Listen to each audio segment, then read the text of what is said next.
Desativei o áudio. Apareceu gravação aí, pessoal? Apareceu. Ótimo, que bom que eu consegui.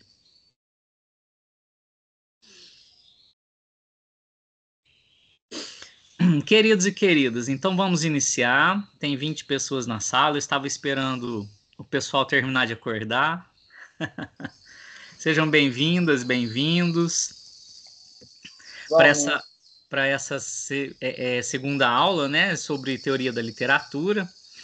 Hoje a aula vai ser, eu acredito que vai ser até rápida, porque eu tenho que passar algumas coisas teóricas e fazer análise de poemas.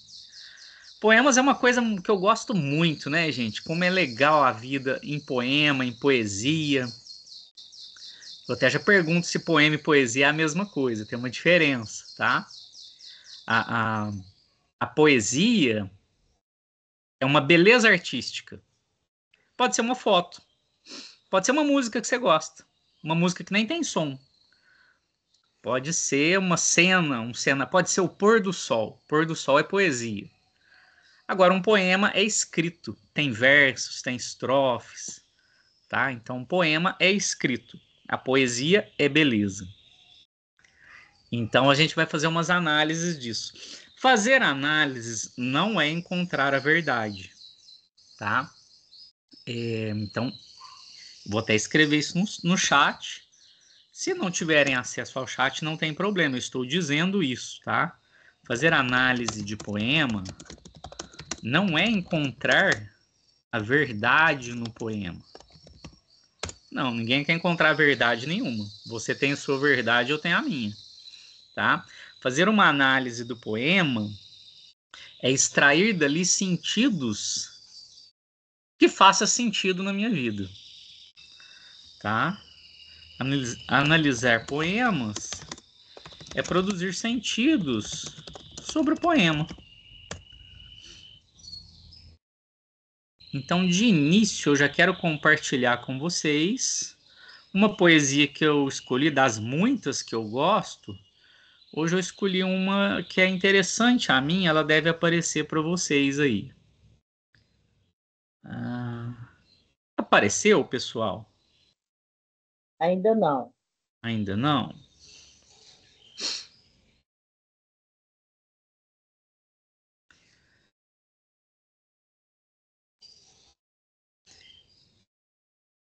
Acho que agora apareceu, né? Sei, para mim ainda não. No meu celular apareceu aqui assim, ó.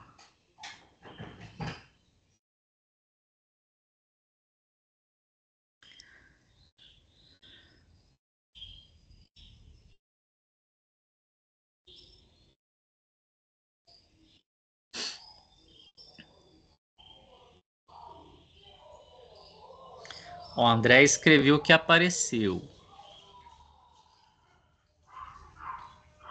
Meu também apareceu. Pensador motivo. Isso, obrigado. Pessoal, para quem não apareceu, eu convido vocês a procurar rapidamente na internet um poema que se chama Motivo. Motivo. A autora é a Cecília Meirelles, tá? É um poema pequenininho, de 3 estrofes. O que são estrofes, pessoal? Deixa eu fazer uma rápida explicação teórica, tá? O que são versos e o que são estrofes.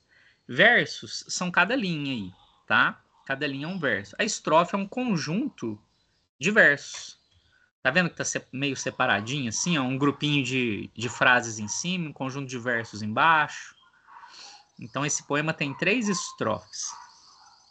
Quem não conseguiu visualizar o que eu estou projetando, põe na busca aí no Google, no celular, motivo. Poema Motivo, Cecília Meirelles. A autora é Cecília Meirelles, muito famosa, né? É uma autora muito importante para nós brasileiros.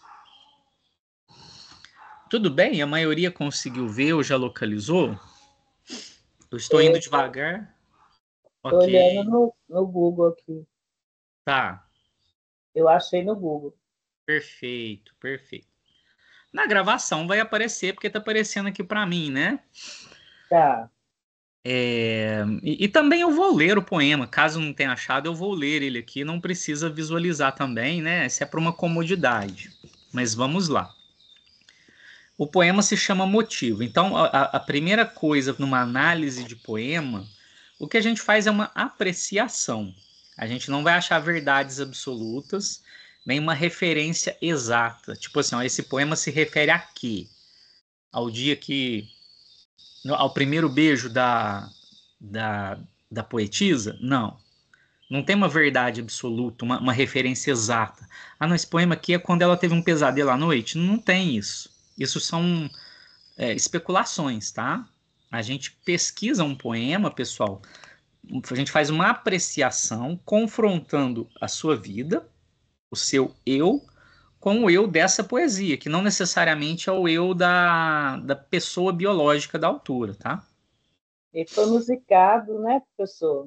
Sim, bem musicado. Isso faz parte. Obrigado por esse comentário. A música faz parte do poema.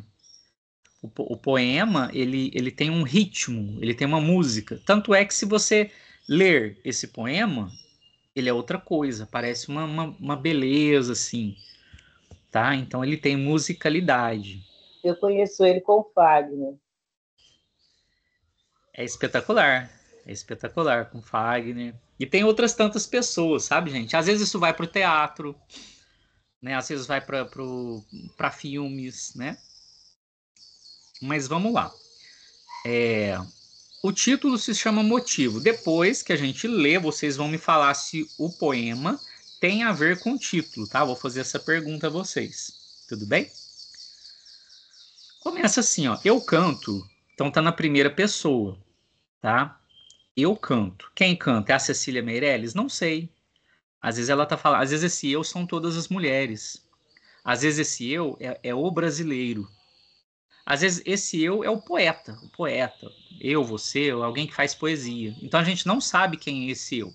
Mas não é a Cecília Meirelles, tá? Se vocês forem fazer uma prova de concurso, tá? Já estou dando dicas de concurso. E tiver uma opção assim, ó, a pergunta do concurso: quem é o eu deste poema? Opção A, Cecília Meirelles, descarta a opção A, tá? A Cecília Meirelles é uma pessoa biológica que escreveu. Não necessariamente é esse eu, e esse eu pode representar as mulheres, o brasileiro, tá bom? Então o poema começa assim: eu canto porque o instante existe e a minha vida está completa. Não sou alegre nem sou triste. Dois pontos. Sou poeta. Pronto. O que vocês entenderam dessa primeira estrofe, composta de 1, 2, 3, 4 versos? Uma estrofe de 4 versos. E tem uma rima lá, olha a rima. O que é a rima? O primeiro verso termina com existe. O terceiro verso termina com triste. O segundo verso é completa. E o quarto verso é poeta. Então existe rima com triste e completa rima com poeta. A gente chama isso de esquema ABAB. Sabe? O ABAB. Existe rima com triste, completa rima com poeta. 4 versos no formato ABAB. Certo? Mas agora vamos falar do sentido. O que vocês entenderam com isso? Eu até leio novamente. Eu canto porque um instante existe, a minha vida está completa. Não sou alegre nem sou triste. Sou poeta.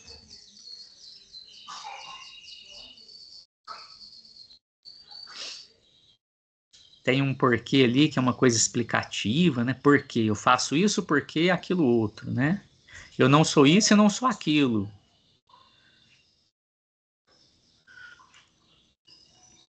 Se alguém quiser comentar, fique à vontade. Todo comentário é bem-vindo e não existe resposta certa, tá, pessoal? Não tem. Então não é ridículo e não é certo o que você está falando. É uma apreciação. A gente está apreciando o poema. Pode falar? Fique à vontade, pode falar.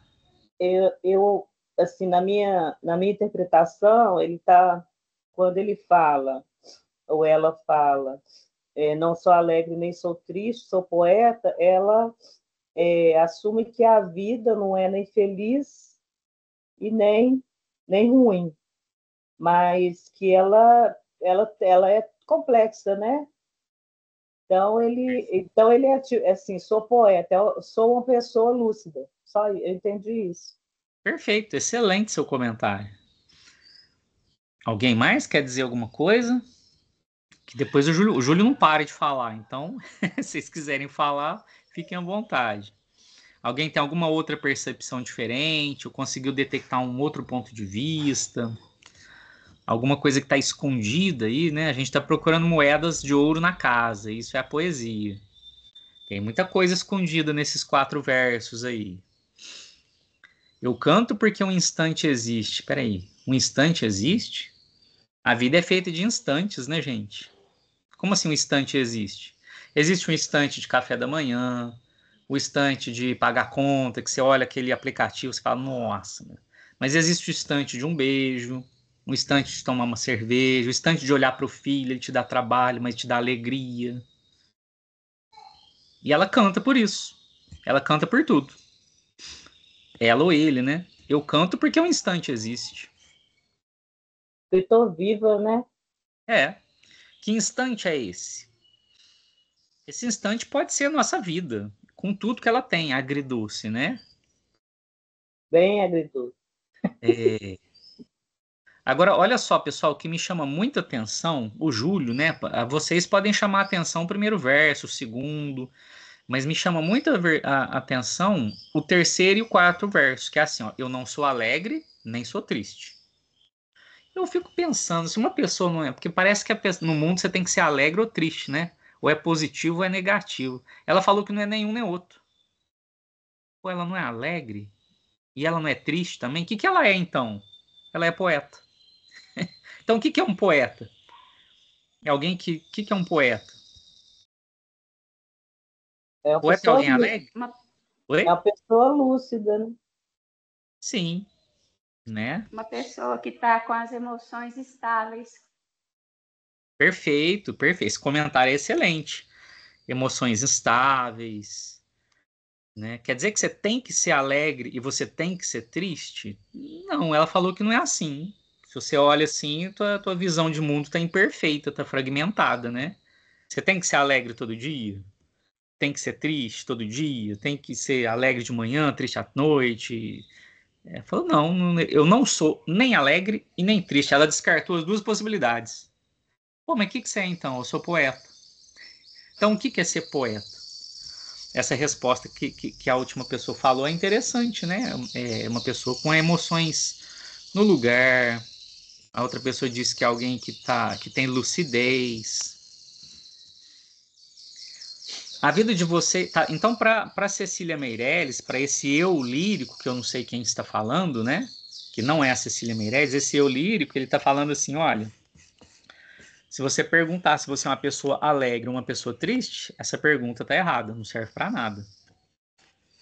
Né? Ela fala que você tem que, na complexidade da vida, eu sou alguma coisa. No caso dela, falou: eu sou um poeta, eu sou alguém que canta. Ah, você é triste? Você é feliz? Sei lá, eu não sou, eu sou poeta. Ou seja, eu vou me deparar com tristeza e alegria toda hora, mas o importante é uma coisa só: o instante existe. O instante existe, existe um instante. Mas o que tem nesse instante, Júlio? Não sei, pode ser uma fila de banco. Né? Eu nem sei se as pessoas ainda fazem fila ao banco, né? Que hoje é tudo no aplicativo, mas fazer uma coisa chata no aplicativo é um instante. Né? E a vida sua é pior porque você faz coisas chatas? Não. Um instante existe.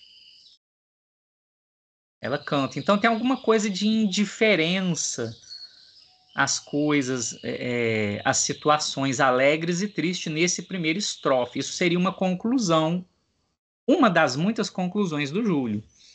Existe uma certa indiferença emocional nessa primeira estrofe, constituída de 4 versos. Como assim indiferente? Ela canta porque ela não é alegre nem é triste. Ela ou ele, né? Ele é poeta. Não parece com a vida do brasileiro, pessoal? Né? A gente vive momentos tão intensos de alegria e tristeza que não dá nem para processar, é tanta informação. Nossa, que rolou comigo esse mês? Meu Deus do céu, deixa eu ver, deixa eu sentar um café. Aí você senta para tomar um café para pensar no que aconteceu, acontece outro BO. Você já levanta para resolver o BO. Quer dizer, não dá nem tempo de pensar, né? A vida do brasileiro é assim, ó. Correndo com a água vindo atrás, né? Alguém quer comentar mais alguma coisa ou podemos ir para a segunda estrofe? Eu tô olhando no celular quem está na sala, tá, gente? Aqui para pessoas. Professor, eu coloquei no chat aí escrito. Ah, deixa eu olhar no celular aqui, ó. Porque como tá projetado na tela, eu não estou vendo vocês e nem o chat. Mas como eu estou logado no celular, eu posso olhar aqui o chat, né, gente? Ah, legal, vocês colocaram aqui. Apareceu, então tá lá. O Daniel escreveu assim: poeta é alguém que consegue transitar pelas emoções de acordo com os momentos que ela vive. Isso. Por isso ela canta todos. Tá vendo que o poeta é alguém sensível às questões mais corriqueiras da vida? O poeta consegue dar sentido a uma formiguinha carregando uma folha no chão. O homem moderno, apressado, que não tem tempo, não vai dar a menor bola para uma formiguinha carregando uma folha no chão. O poeta, sim. O poeta vai falar: isso é um instante e ele é precioso. Esse instante existe. Tem uma formiguinha carregando uma folha no chão. Uau! Parece eu com a minha vida, né? Parece que a gente tem que viver para carregar alguma coisa. O que você anda carregando? Qual é a sua folhinha?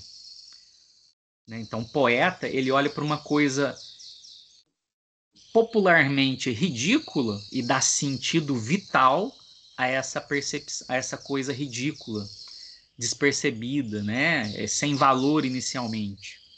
O poeta vê um gato em cima do muro, ou a minha mulher moderna olha um gato em cima do muro e fala: ah, deixa eu ir trabalhar, deixa eu correr atrás, né? O poeta para: poxa, um gato em cima do muro. Cara, eu tô em cima de qual muro, né? Qual é a minha indecisão? Será que a minha vida tá igual a esse gato? Eu tô parado olhando e que vale? O que me faz sair desse muro ou ficar nesse muro? O que me faz mover? O que te faz mover, gente? O que te faz dar um passo para frente ou o que te faz sentar e parar? Então o poeta para, fica olhando gatos, né? Por quê? Porque o poeta, ele vive desse instante que existe. E esse instante pode ser qualquer coisa. Pode ser uma coisa, um show megalomaníaco de uma banda famosa, ou pode ser uma formiguinha ou um gato, né? Me faz pensar sobre a profissão. Também, a profissão faz parte de todos nós, né? A profissão é onde, na atualidade moderna, você tem um lugar de contribuir com alguma coisa. Mesmo que inicialmente você não goste, né? Às vezes você não gosta da profissão e às vezes você adora. Às vezes você não tem o reconhecimento devido na profissão sua, só leva pito, dá o desgaste, dá tudo ali e não tem reconhecimento, mas ainda assim você canta porque um instante existe. E o seu instante é ali naquele momento. Aí a Emanuele continua: você tem que trabalhar estando triste ou feliz. Boa. Boa, é a nossa realidade. É bem brasileiro isso, né? Acho que mundial. E o poeta é uma função, é um trabalho. Sim, também. O poeta é um trabalho, mas se eu entender que trabalho é algo... O poeta é um trabalho, sim. Ele produz alguma coisa. Ele produz sentido sobre questões caóticas ou simples. Ele olha para aquela questão e produz um sentido, escreve ali. O poeta olha para uma guerra, né, na Palestina lá, vê as pessoas morrendo, o enorme genocídio, e escreve alguma coisa. Mas ele olha também para uma mulher lavando roupa, né? Que sentido que tem para uma sociedade muito patriarcal e muito machista ver uma mulher lavando uma peça de roupa, né? O poeta olha para essa mulher lavando roupa ali e vai dar um sentido: olha como ela constrói o universo. Se ela não lavasse roupa, muita coisa não ia acontecer. Alguém não ia estudar, alguém não ia trabalhar, alguém não ia sair na rua, Então o poeta, ele tem um olhar tanto para o caótico, tanto para o complexo, quanto para o simples, né? Gostei dos comentários de vocês, tá, gente? Alguém quer falar mais alguma coisa sobre essa primeira estrofe?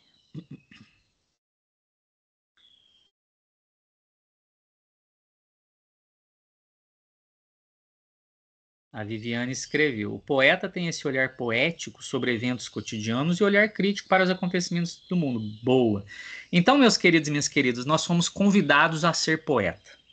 Pronto, o Júlio falou uma coisa que ele queria dizer. Nós somos convidados a ser poeta. Porque poeta significa enxergar mais. Eu vejo um tijolo largado na rua. Você consegue falar alguma coisa de um tijolo largado na rua? Tenho certeza que você conhece, consegue.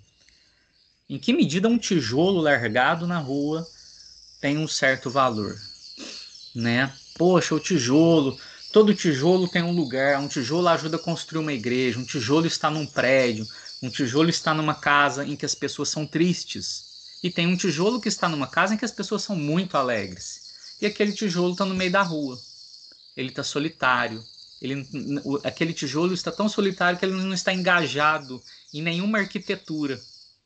Parece aquelas pessoas que estão desconexas do mundo. A pessoa está ali assim, o que estou fazendo no mundo? Né? Qual é a construção na qual eu estou inserida? Né? Porque às vezes você está inserido numa construção horrível, mas está inserido. Eu estou inserido numa construção que alguns julgam bons, estou inserido. E um tijolo na rua? Ele tem uma certa utilidade? Ele está atrapalhando o trânsito. Ele deveria estar ajudando alguém a não tomar chuva. E ele está atrapalhando pessoas a andar. A minha existência é como esse tijolo no meio da rua? Eu estou atrapalhando pessoas a caminhar? Ou estou ajudando as pessoas a não tomar chuva? Pronto, eu acabei de fazer uma poesia. Acabei de fazer um poema sobre um tijolo na rua. Tá? Então, nós somos convidados a ser poetas. Isso não significa que você tenha que saber escrever poema. Você não precisa saber escrever poema. Tá, gente? Você precisa saber enxergar coisas, dar Professor, sentido a coisas. Pode falar. esse tijolo também, ele pode ser aquele tijolo que foi jogar uma bomba e a casa foi pelos ares, né? Então, ele está ali, aquele tijolo, testemunha daquela destruição da construção, né? Perfeito. Eu dei esse tema. Eu dei o tema do tijolo na rua. Vocês podem fazer um poema à vontade. Depois vocês me mandam. Júlio, olha o poema que eu fiz sobre o tijolo no meio da rua. Aí você dá um título, né? O tijolo na rua, né? A rua e o tijolo. Um tijolo fora da casa. Sei lá. E faz um poema. O que é um poema? É uma visão sua sobre uma questão. Professor, Sim? professor, eu percebo também que esse tijolo foi abandonado ali. Ou seja, pode ser uma pessoa que foi largada ali à margem da sociedade, um Perfeito. familiar já idoso que a família percebe que está dando muito trabalho, não quer mais cuidar. Ótimo. Aí, Igual ó, o senhor falou aí, né? ótimo, excelente. Você já colocou um tema do descarte, do abandono, né? Alguém foi jogado, tirado à margem da sociedade por algum motivo. E quantas pessoas não são descartadas, né, pessoal? Às vezes eu não descarto, eu não sou o agente do descarte. Eu não fui lá o cara que pegou e pôs. Mas eu sou o cara que concorda com o descarte. Não, é isso mesmo. Essa pessoa que tá velha, vai para asilo, né? Ah, não, tá me dando trabalho, né? Então tem esses tipos de discursos, né, que nos fazem pensar. Quando você escreve sobre essas questões, pessoal, você faz a humanidade pensar. Alguém vai ler o seu poema e vai falar, poxa, realmente, né? Quantas pessoas eu passo perto assim e tá ali descartado e eu não vi, não dei valor, né? Pô, então você faz as pessoas pensarem, porque o poeta é pensante. Ele é um pensador, então ele faz alguém pensar. E é por isso que é sensacional ser poeta e vocês são convidados a serem. E não tem que saber escrever para ser poeta.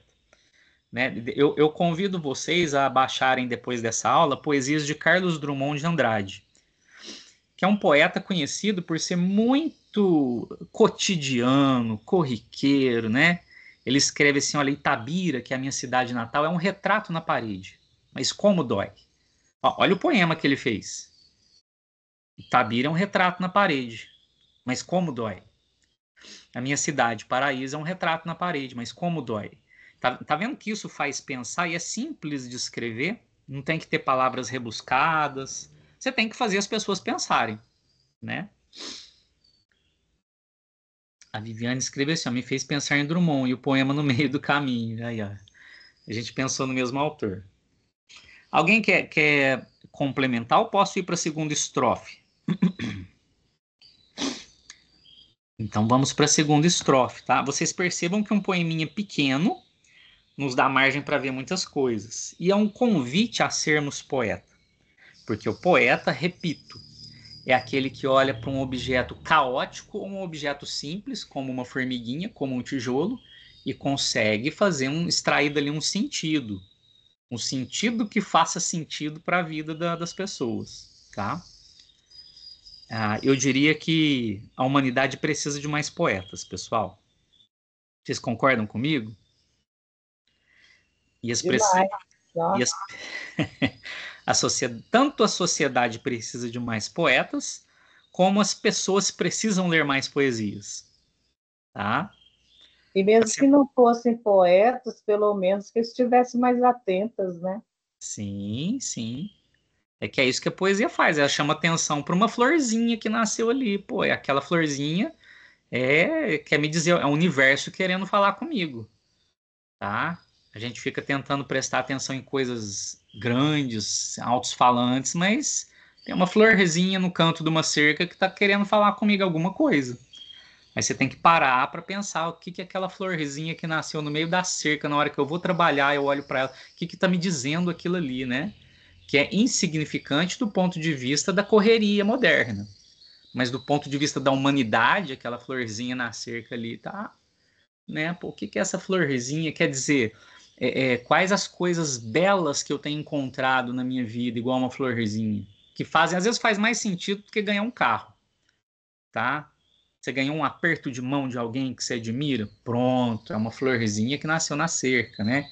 Isso é um reconhecimento. Às vezes, um elogio de alguém que você admira vale mais do que um troféu lá no trabalho, que solta confetes assim e tal, né?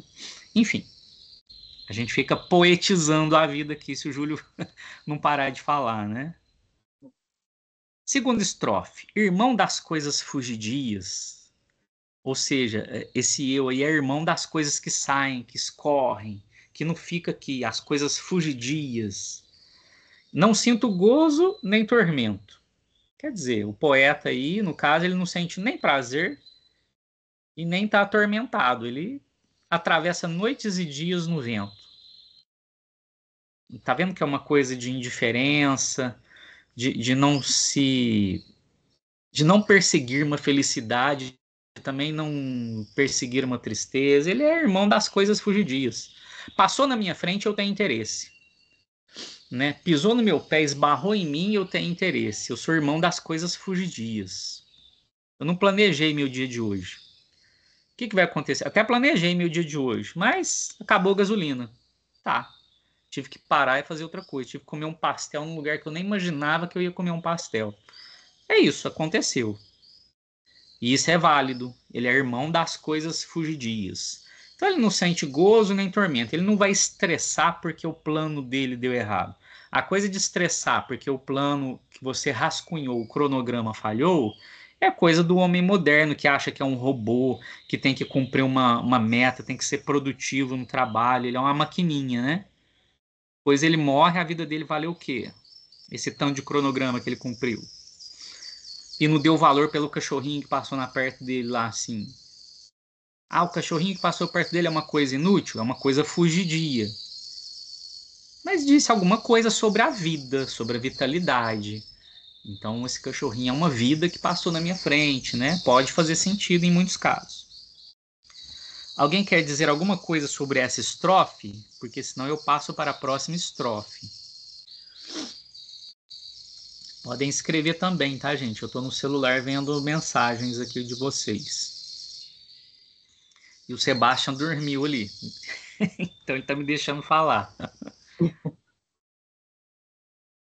Vamos lá. A última estrofe deste poema, composto de 3 estrofes, com 3 rimas cada. 4 rimas, né? Aliás, 4 versos na primeira estrofe, 4 versos na segunda estrofe e 3 versos na última. Então é 4, 4, 3. A gente chama de estrofes 4, 4, 3. né? As rimas da segunda estrofe é fugidias rima com dias e tormento rima com vento. Então, também é um esquema AB-AB de rima. Então, a rima do primeiro estrofe é AB-AB. Existe rima com triste, completa, rima com poeta. Segunda estrofe também é AB-AB. Fugidias rima com dias e tormento rima com vento. E a terceira estrofe é diferente.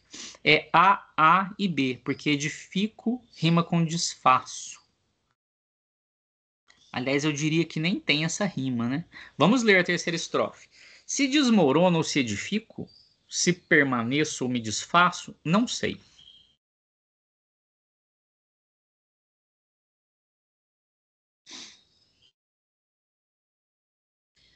Né? Alguém quer ler o poema completo? Que aqui eu só coloquei essa parte, né?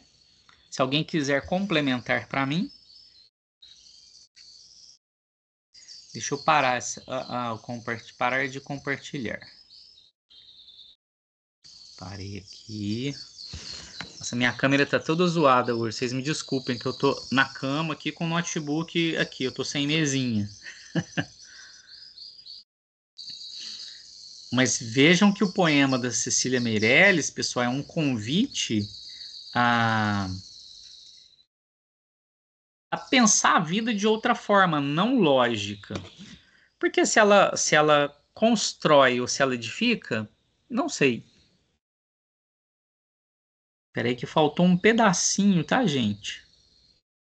Que eu quero procurar também. Vou tirar minha câmera momentaneamente. Não sei se fico ou passo. Obrigado.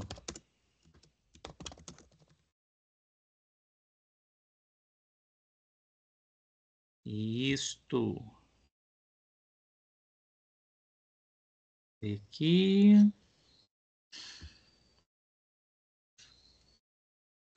Tá aqui.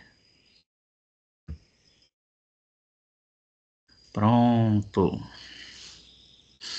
Se desmorono ou se edifico, se permaneço ou me desfaço, não sei, não sei. Eu adoro o verso não sei, sabe? As pessoas que se julgam saber muito são as pessoas mais chatas do mundo, né, gente? Pessoas donas de verdade não são os chatos e as chatas? Ela sabe mais que você, ela tem as soluções para sua vida como se fosse muito fácil. Ela não solucionou nem a vida dela e quer solucionar a sua, né? Então, essas pessoas que metidas a saber tudo, como são chatas, meu Deus. Então, o poeta vai falar assim, não sei. Eu desmorono, eu edifico? Sei lá, não sei não. Eu não sei se eu fico ou se eu passo. Não é não é profundo, pessoal? O que ela sabe, então? O que ela sabe, então, se ela não sabe se ela desmorona ou se ela faz?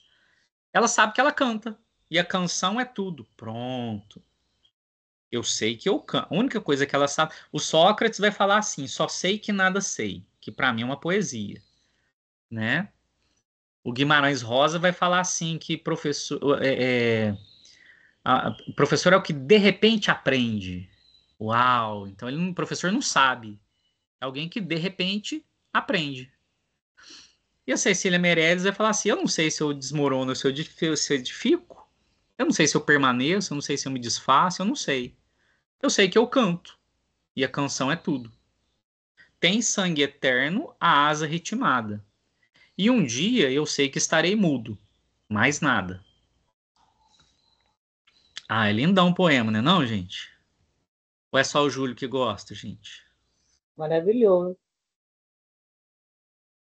Fala se não faz a gente pensar em você e em mim em um outro patamar de visão de vida, de visão do que aconteceu comigo, de visão do que faz sentido para mim, o que eu acho que deveria acontecer comigo e aconteceu outra coisa. Então esse poema é inteligente, eu diria, tá? Porque viver não é seguir cronograma. Segundo esse poema, viver não é seguir cronograma. Você pode até fazer o cronograma da segunda, da terça, da quarta, e tem que fazer. E tem que seguir. E isso, Viviane, é plenitude de vida. Mas acontece que a gente não tem certeza se você edifica ou desmorona. Você tenta edificar. onde você está na sua vida, na igreja, na escola, na faculdade, com seus filhos, com seus amigos. Você tenta edificar. Mas você não sabe se você está edificando ou desmoronando, não sei. Né? Segundo o poeta, você é convidado a cantar. Eu sei que eu canto, então você tem que cantar. Canta quem valoriza o instante. Canta quem olha para a vida e acha ela bonita. E você canta essa vida. Você canta essa dor. Você canta esse fracasso. Você canta essa vitória. Tá? Esse é o poeta. Ele canta. Ele não é alegre e ele não é triste. Ele é poeta. E ele canta. E um dia ele sabe que ele vai estar mudo e pronto, mais nada. O que significa um dia vou estar mudo, mais nada? O que é isso, pessoal? A morte, né? A morte. A morte. E a morte, segundo a autora, é legal. É legal. Né? Um dia ela vai estar muda e é isso. E valeu a pena, né? O sentido da morte não é a morte em si, mas é o que você fez antes dela, né? Eu canto, canto, canto e um dia eu vou estar mudo. E é isso aí, e beleza. E a vida foi maravilhosa, né? Apareceu para vocês aí, gente, a poesia completa? Ixi, ficou esquisito aqui, né, no meu, não sei. Não sei se é meu notebook, que ele tá dando problemas ultimamente. Ah, mas consegue ver? Apareceu aí para você? Para mim, não. Eu estou vendo o poema no Google, né? Perfeito, perfeito. Celular. Sim, que não tem problema, né, gente? Vocês podem ver. Aham. Agora eu postei ele completo aqui para ficar na gravação, né? Depois eu vou assistir a gravação. Perfeito. Professor, Sim, você pode comentar, por favor, esse segundo, Tem Sangue Eterno, a Asa Ritmada? sim, vamos lá.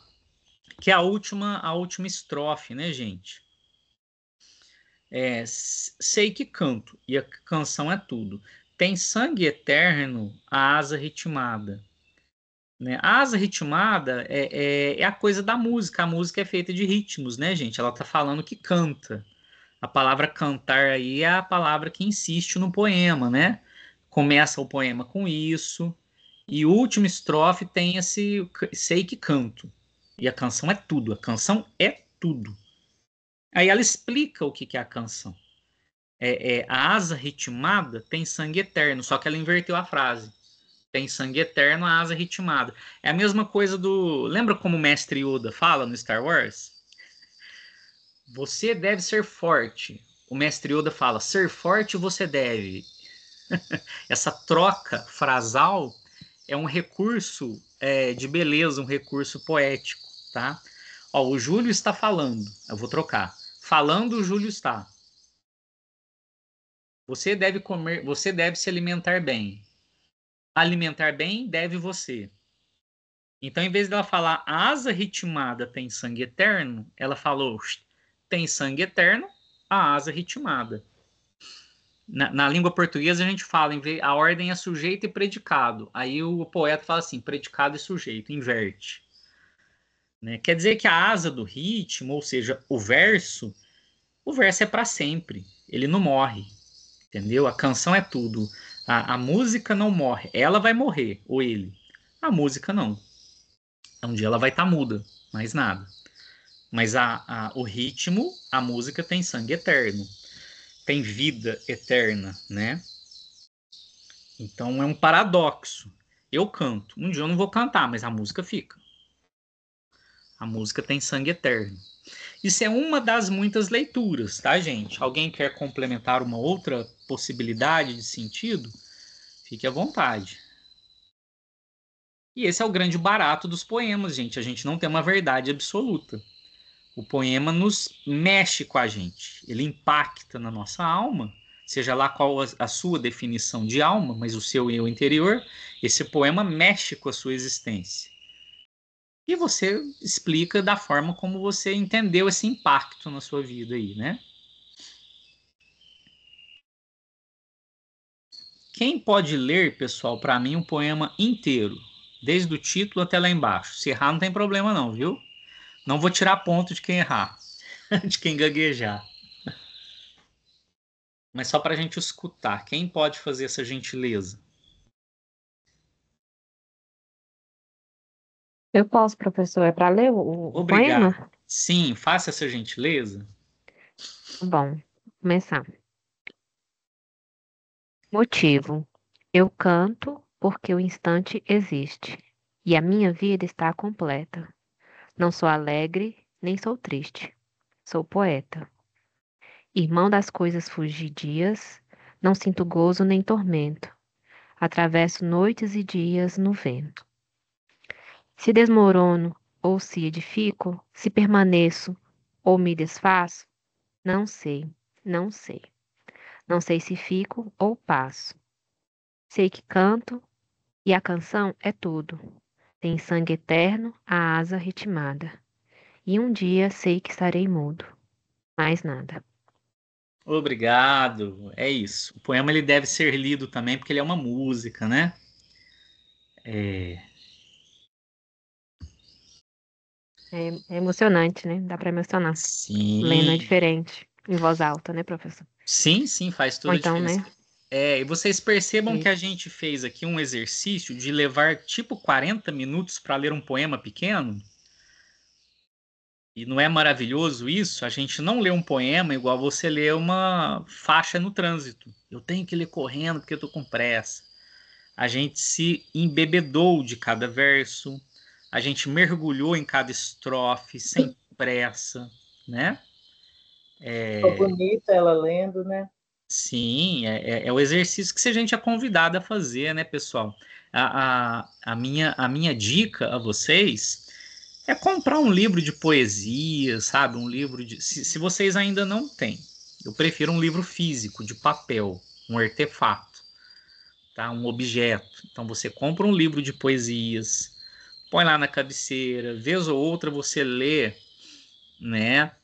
E faz esse exercício de mergulhar naquele universo, naquele mundo que está ali na sua cabeceira, porque não é um livro, é um convite aí para viajar nas galáxias aí, né? Aí você mergulha vez ou outra nesse universo, lê uma poesia, e a gente se reconstrói, a gente se ressignifica, tá?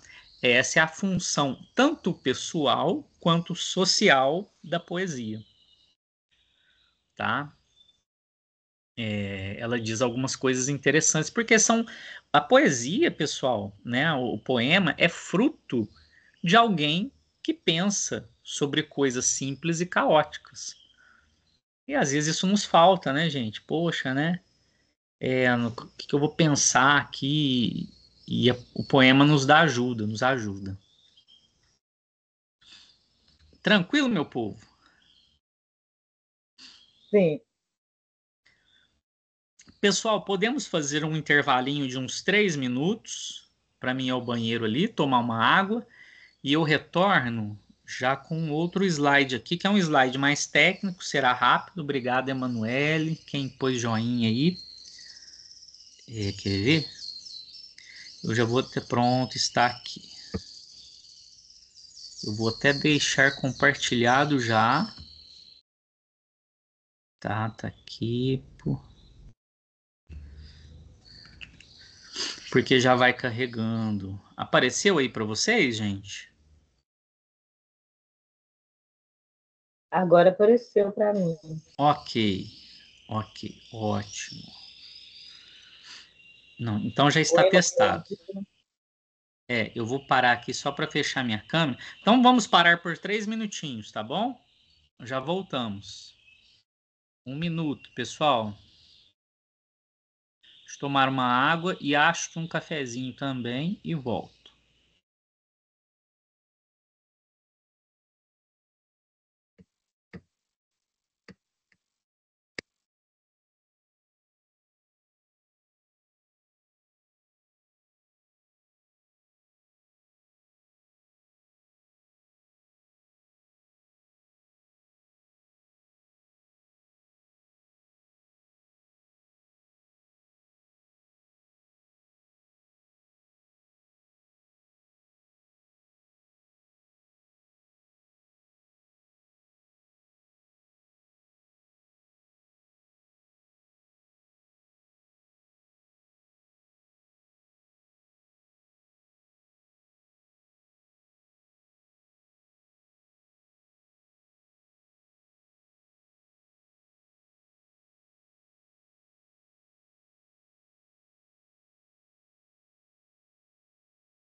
Vamos lá, pessoal?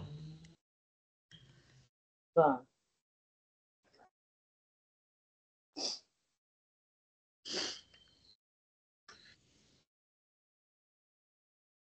Então, tá bom.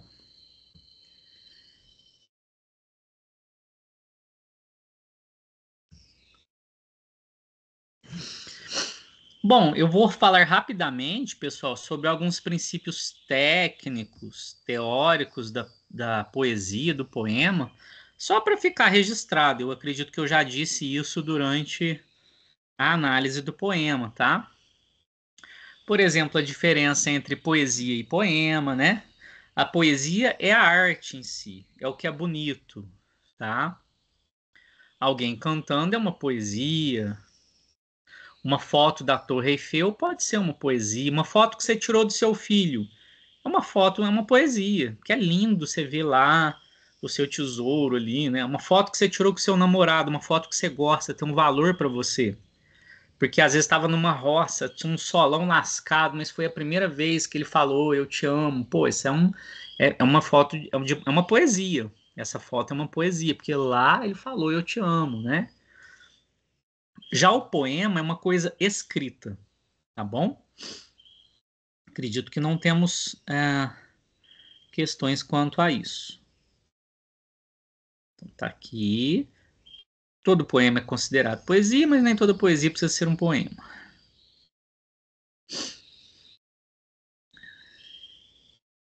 Então, olha lá, alguns conceitos técnicos também, né? O conceito é uma obra literária cuja apresentação pode surgir em forma de verso. Vou pular isso daqui. A finalidade é a expressão sentimento. Para que serve um poema? Qual é a finalidade? Eu diria produzir sentidos, no plural, mas pode ser expressão sentimento, pode ser entreter, pode ser emocionar. E eu gosto de fazer refletir. O poema, ele deve transformar a gente de uma forma que acarrete na sociedade. Porque eu sou freiriano, tá, gente? Eu sou fã de Paulo Freire, então eu acho que a nossa existência tem que contribuir para uma sociedade mais consciente, tá? O veículo em que um poema veicula, veículo vem de veicular, então um poema veicula em livros, jornais, revistas, sites, WhatsApps, né? Essas coisas todas assim. As nossas salas de aula, né? Vocês serão professores e professoras e espero eu e convido eu a fazer os seus estudantes refletir, leva uma poesia. Eu, quando eu dava aula no ensino regular, que eu fiquei lá uns 10 anos, hoje não mais, depois eu inventei lá que toda terça eu levaria uma poesia e levava. Ó, gente, hoje eu vou ler aqui e vocês vão falar o que vocês entendem, né, no linguajar dos alunos. Eu pegava poemas e lia, conversava com eles, né? Isso é muito bacana. Não é uma aula, longe, longe de uma aula superficial. Isso é uma aula fundamental. Não é superficial. Ler poemas é uma aula fundamental. Porque eu ensino meu aluno a refletir. E ele precisa refletir, né, gente? Porque o mal da humanidade é a interpretação e falta de consciência de classe, né? As pessoas não sabem interpretar, acham que sabe tudo, aquela coisa assim. Temas, assuntos variados, a estrutura, versos agrupados em uma ou mais estrofes, né? Igual eu mostrei, o conjunto de versos é uma estrofe.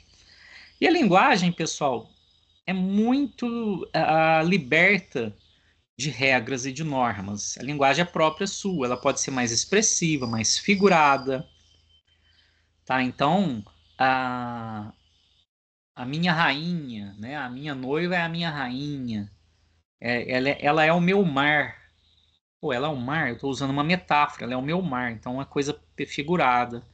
Pessoal, subjetiva, quando é uma coisa tão sua, que quase uma pessoa não vai entender, porque é sua.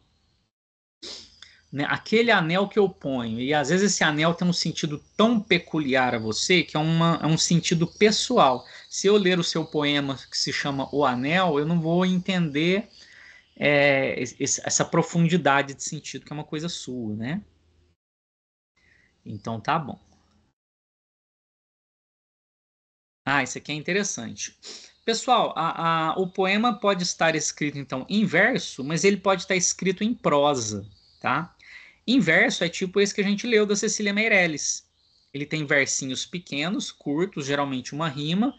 Um conjunto de versos é uma estrofe. Por exemplo, esse aqui só tem uma única estrofe, tá? Esse quadradinho amarelo.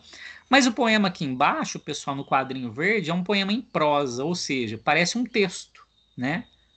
Parece uma redação, vamos usar um linguajar escolar. Por isso que é prosa. Vou ler esse poema em prosa, tá? Reza ao Senhor por essa minha alma. O Senhor acha que a vida é tristonha? Mas ninguém não pode me impedir de rezar. Pode algum? O existir da alma é a reza. Quando estou rezando, estou fora da sujidade, à parte de toda loucura. Ou acordar da alma é que é, né, do Grande Sertão Veredas. Então é um poema em prosa. Ah, Júlio, como que eu identifico então um poema? Porque parece uma música, tem ritmo, é muito bonito, né? Então é isso. Aqui se trata de um enorme autor, né, o Grande Sertão Veredas. Uma questão religiosa popular, né? Bom, se eu começar a falar, eu vou ficar falando muito disso aqui, porque eu adoro poesia e poema, né? Mas ele coloca então o que ele chama de reza e ele usa uma palavra bem popular. Ele não fala o termo técnico seria oração. Ele prefere reza, o substantivo reza, né? O existir da alma é a reza. Dito tecnicamente, que perderia toda a beleza, seria, olha, a fundamentação da existência é um exercício reflexivo, direcionado a alguma divindade. Mas isso que eu falei matou toda a beleza, né? O existir da alma é a reza. Tá? Numa linguagem bem popular que era próprio da obra aqui. Então tem aqui a explicação do que é um verso, que é uma unidade rítmica, né? Uma linha, pode ser longo ou curto. A tendência é ser curto, tá? E estrofe, que é um conjunto organizado de versos. Lembra lá da Cecília Meirelles, cada conjunto de versos é uma estrofe. E o verso pode ter esses nomes aqui, ó. Monóstico é a estrofe com apenas um verso. Se tiver 2 versos, é dístico. Se tiver 3 versos, é um terceto. 4 versos, que é o caso da Cecília Meirelles que a gente leu, tá? É um quarteto, é um poema feito de quartetos. Ou seja, 2 conjuntos de 4 versos. Quintilha 5 versos, sextilha 6 versos, setilha 7 versos e tralalá, tralalá. Tá? Quem tiver interesses técnicos, está aí a lista. Certo? Tá, vou pular esta parte aqui. Tá aqui um exemplo, né? Bem visual do que é uma estrofe. No caso aqui, o poema se chama A Ovelha. Então tem lá primeiro verso, segundo verso, terceiro verso, tá vendo? As linhas são os versos. Um conjunto, então, das 4 linhas, né, é uma estrofe. E aqui a gente tem uma quadra, porque tem 4 versinhos, 4 linhas. Existe a rima, que são essas palavras que coincidem, né, no final. Chão rima com solidão. Né? Em rápidas corridas, deixa no verde do chão sinais que hão de lembrar mais logo a solidão. E tem geralmente um espaço em branco entre as estrofes. Ah, Júlia, eu não sei nada de técnica, mas eu quero escrever poemas. Escreva, gente. Escreva poema de rima branca, eles falam, né? Sem rimar, sem composição silábica, sem preocupações estruturais. Você pode fazer uma poesia, um poema em prosa, tá? Deixa eu ver se tem mais um. Tá, isso aqui é interessante. Espera aí. Ah, gente, tem um poema mais lindo que o outro, né? O amor bate a porta e tudo é festa. O amor bate a porta e nada resta. Sensacional, né, gente? Isso na linguagem é chamado de paradoxo. O que é o paradoxo? Paradóxico, o paradoxo é aquela... o exemplo clássico é o de Camões, né? Amor é ferida que dói e não se sente. Pô, uma ferida que dói e não se sente é um contentamento descontente. Mas o contentamento pode ser descontente? O que vocês acham, gente? Porque contentamento você está contente. O que seria um contentamento que é descontente? Né? É um contentamento descontente. Isso é um paradoxo. É duas coisas que estão contrárias, unidas. Então, o amor bate a porta, tudo é festa. Mas se o amor bater a porta, nada resta. Ou seja, é a festa e a devastação da sua vida. É as duas coisas junto. Pá, é a coisa melhor do mundo e a coisa pior do mundo. Então, minha querida e meu querido, se o amor bater a sua porta, você vai rir e vai chorar. Isso é um paradoxo.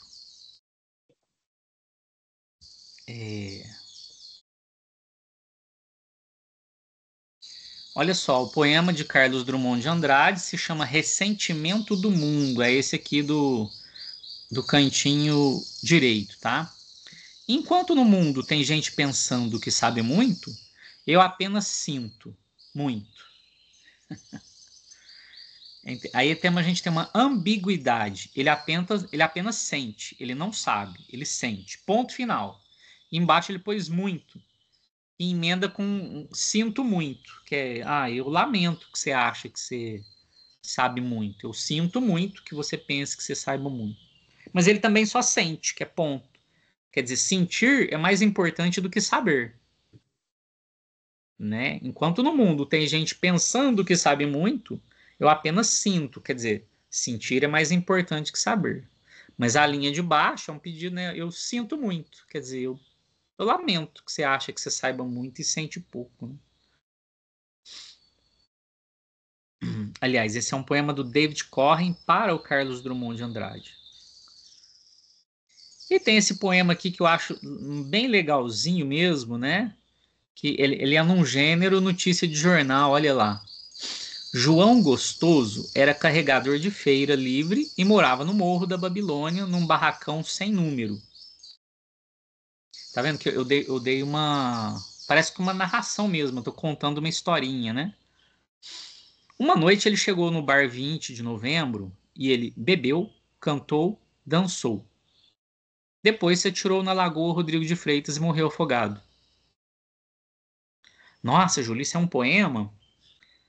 Volto a dizer, um poema é alguma coisa que é uma reflexão sobre algum fato, que pode ser corriqueiro ou caótico. Vocês acham que é corriqueiro alguém ter uma vida, trabalhar, morar num lugar pobre, e num dia ele se alegrar, ele bebeu, ele dançou, ele cantou e depois pulou no rio e morreu?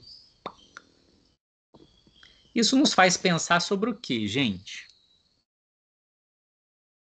Poxa, e a nossa existência, né? E como é que parece... Hoje eles chamam bipolar para tudo, né? Mas vamos tirar a patologia de lado e vamos pensar que às vezes a vida me convida a colocar bem, bem de lado, beijando assim a dor e a alegria, né? Nossa, ele bebeu, ele cantou, ele dançou, depois se tirou na lagoa e morreu afogado. Então a vida é tão misteriosa, né, gente? É tão complexa que, poxa, quantas vezes a gente é o João Gostoso, quantas vezes a gente não é, e isso se repete. Emanuel Bandeira também é sensacional, sabe? As poesias deles incomodam a gente num sentido muito, muito formador, muito inteligente, né? Impactante, né? Impactante, muito impactante. Porque para mim isso não é só uma notícia de suicídio, tá? É uma vida, existe uma vertente poética intensa nos nossos queridos que às vezes cometeram suicídio. Eles têm uma vida, tiveram uma vida potente de sentimentos, de emoções, né? E a gente é convidado a pensar nisso, tá? Apareceu um chat aqui. Alguém quer dizer mais alguma coisa? Fique à vontade, pessoal.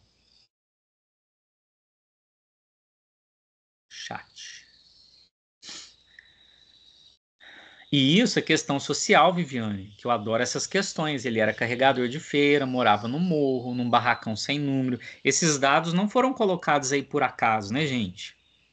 Tá? Não era um rico, não era alguém que tinha tudo, tá? É uma pessoa que né, muitas vezes essas pessoas passam frio, fome e uma vida de tripla jornada de trabalho, exaustão, né? E uma noite ele chegou no bar, quer dizer, não sei se era todo dia que ele podia ir ao bar. Foi um momento de extravasar. E ele bebeu, ele cantou. E a gente não sabe se ele se atirou na lagoa para nadar ou para suicidar. A gente não sabe. Mas ele bebeu, ele cantou. Então, se ele bebeu, ele não sei se ele estava em pleno gozo de suas faculdades mentais, né, gente? E ele cantou, ele extravasou, ele dançou, ele ficou alegre e pulou na lagoa, né? E morreu. E a gente tem que pensar na vida dele, né? Ou se ele bebeu para tomar coragem, né? Pode ser, né? Mas o João Gostoso, ele tem até um sobrenome interessante, né? O João Gostoso é um convite a pensar no sujeito dessa classe pobre e miserável, ou à margem, tá? Ele coloca em evidência fatos corriqueiros dessas vilas e dessas pessoas que a gente tem que pensar um pouco, ou pensar bastante, né? É um poema de alto teor social, a Viviane tem razão, que diz muitas coisas aqui. A gente poderia ficar aqui mais 40 minutos falando deste poema, da questão do brasileiro, da questão das opressões que nos são impostas pela vida, e às vezes isso tira a minha vitalidade, né, gente? E etc, etc, etc. O nome do bar chama atenção, né? No bar 20 de novembro. Pois é. Dia da consciência, né? Pode falar. Dia da consciência, né? Diz para mim, o 20 de novembro no calendário é o que mesmo, gente? É o da consciência negra? É. Que agora é feriado, né? Agora passou a ser feriado recentemente, acho que ano passado, não foi isso? É. Então, pronto. Então a gente tem sim um indício aqui interessantíssimo, né? De questões de associar uma data de um povo, que é o povo negro, né? As pessoas que têm essa condição e tiveram historicamente uma condição de escravidão, né? Isso se mantém de alguma forma, porque o Brasil, infelizmente, carrega a vergonha de ser um dos últimos países a abolir de fato essa escravidão, e quando se aboliu, aboliu tão simbolicamente que parece que não aboliu, e não aboliu, né?